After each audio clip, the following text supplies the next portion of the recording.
Common Gamer here, bringing you a video of another 3D puzzle. Fighter History Simulation Military Series. 4-in-1.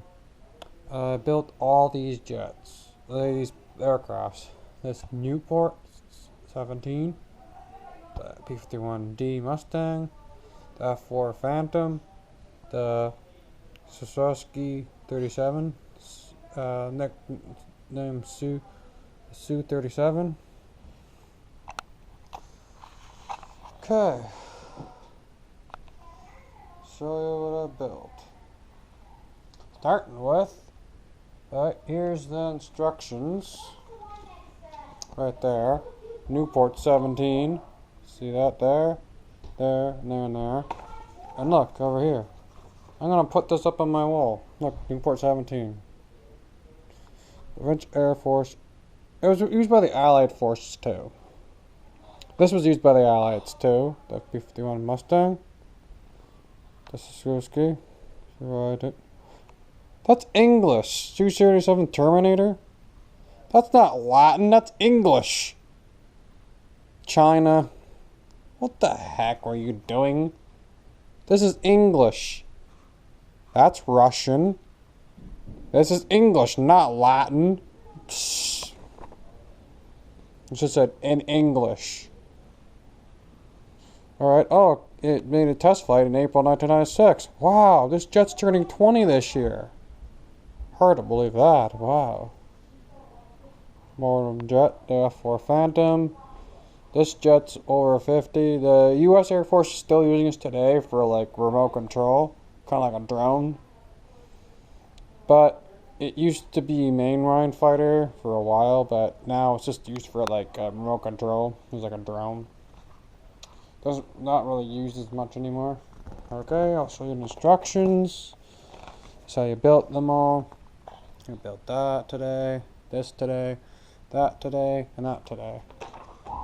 It did not take me 40 minutes. It took me over an hour to make all these. Because this would keep falling apart. That would keep falling apart. This would fall apart. That you had to take your time and make sure all the parts fit. And you couldn't be frustrated. And there it is. See? Note the 3-side ends. Please recycle. Yeah, I'm going to keep this for a while. 3D puzzle. Oh, that famous no-hitting guy is not on this. I guess they decided not to do that in this box. Okay.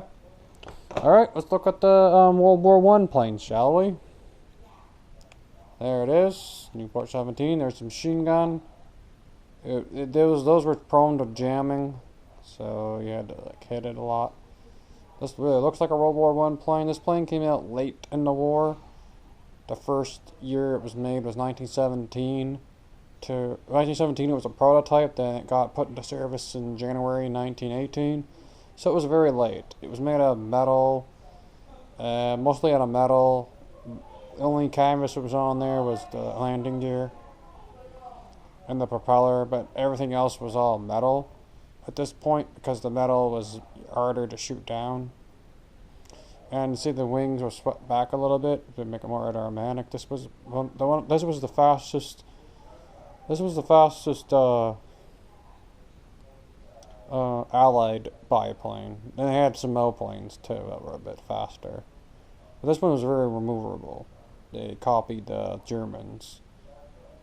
And I don't know why it says 1977 on the side, both sides. Doesn't make sense. Alright, let's look at the World War II fighter. The third generation fighter plane. Look. Look at this. This looks like the P-51. This would fall apart.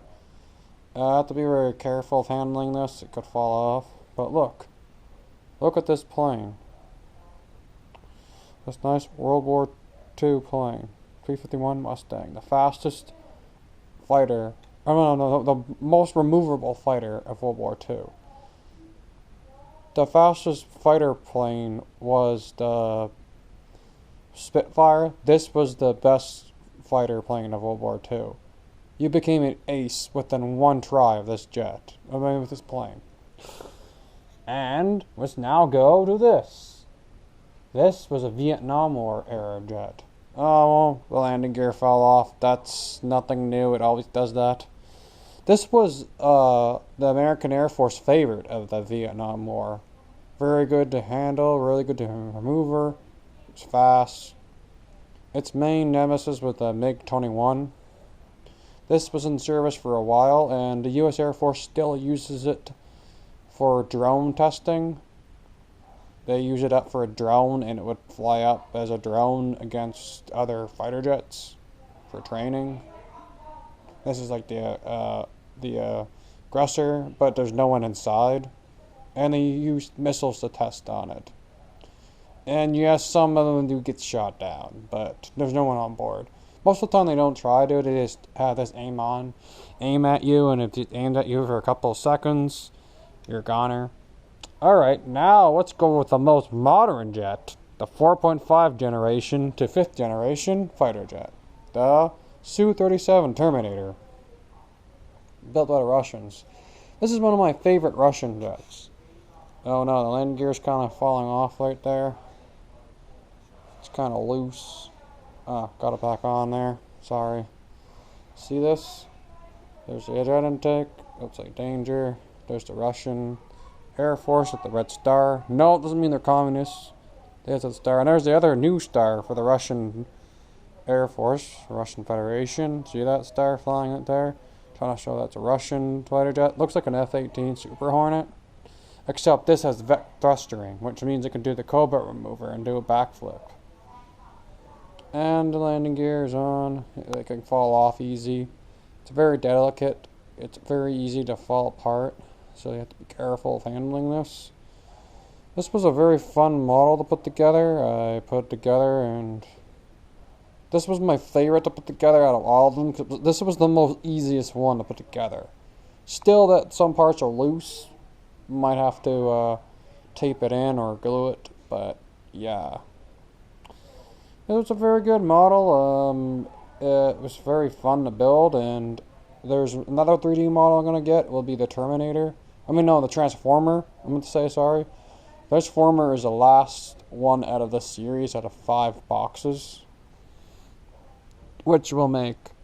I have other models upstairs, and it didn't take me very long.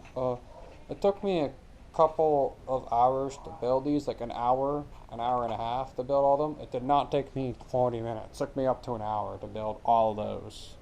Like all together, it took me 1 hour.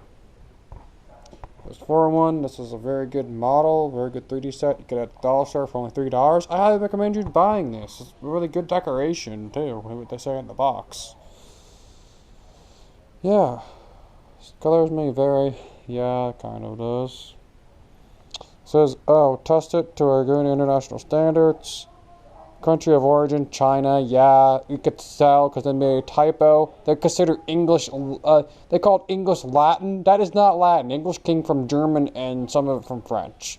It goes to show how much they know about English. Stupid idiots. Oh well. Yeah, this part, that part, that's a puzzle I was trying to show you. Easy to assemble. Yeah, for the most part, except for, that was the hardest to put together, and this one, too. These two were the hardest. That was second hardest, and this was the easiest. So, no, it was not easy to put together. And no glue required. I'm gonna have to glue some of these parts on, because they're so loose that they're gonna fall off. So, sometimes glue is required. They don't know what they're talking about with this. Yeah, but it's very good. It's a very good puzzle to do, and I've been rambling on for too long, and I'll show you a nice picture of one of my favorite Russian jets. This is all from me for right now. This is Common Gamer signing off. Please comment, rate, and subscribe, and hit the like button, and I hope you have a nice day.